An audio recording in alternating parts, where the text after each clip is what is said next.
Dan bagi muslim yang Allah SWT mudahkan punya perusahaan, lakukan apa yang Nabi SAW lakukan.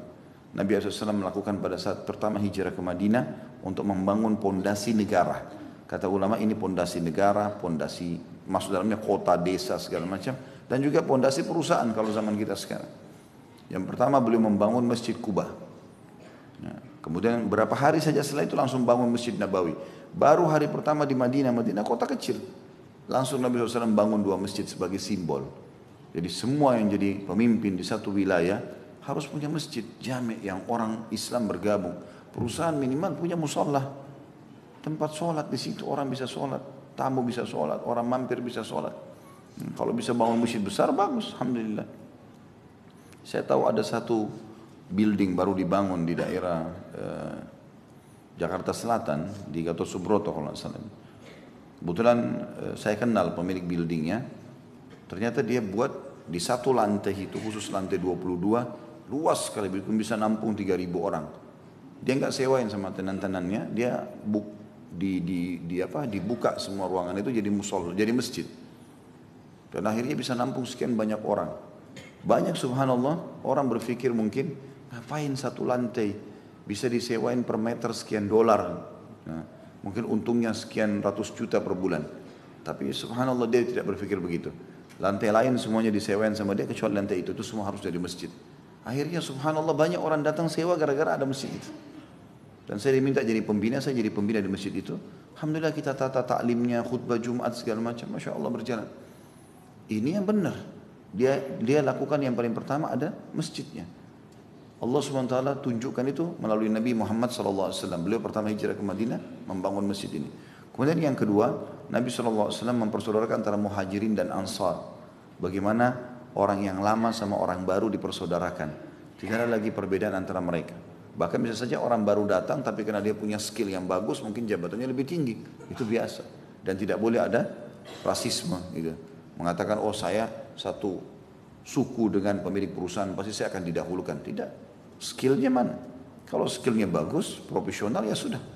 Begitulah yang diajarkan oleh Nabi SAW. Kata Nabi SAW, Inna Allah yuhibbu min abdin idha amila amalan an yutqinahu. Allah suka sekali kepada seorang hamba yang kalau mengerjakan satu perbuatan dia menguasainya. Ada profesionalisme di situ. Dia profesional dalam bidangnya, maka dia bisa mendapatkan jabatan yang tinggi. Itu wajar. Dan tidak boleh kita merasa, oh kenapa orang ini, saya sudah lebih dulu orang ini, baru masuk kok kenapa dapat jabatan dan segala macam itu. Sudah begitu Nabi SAW tunjukkan bahwasanya orang yang berhak mendapatkan yang lebih baik, ya lebih baik. Kemudian tidak boleh ada rasisme di antara mereka. Yang ketiga adalah Nabi SAW menulis perjanjian damai dengan orang-orang kafir Quraisy.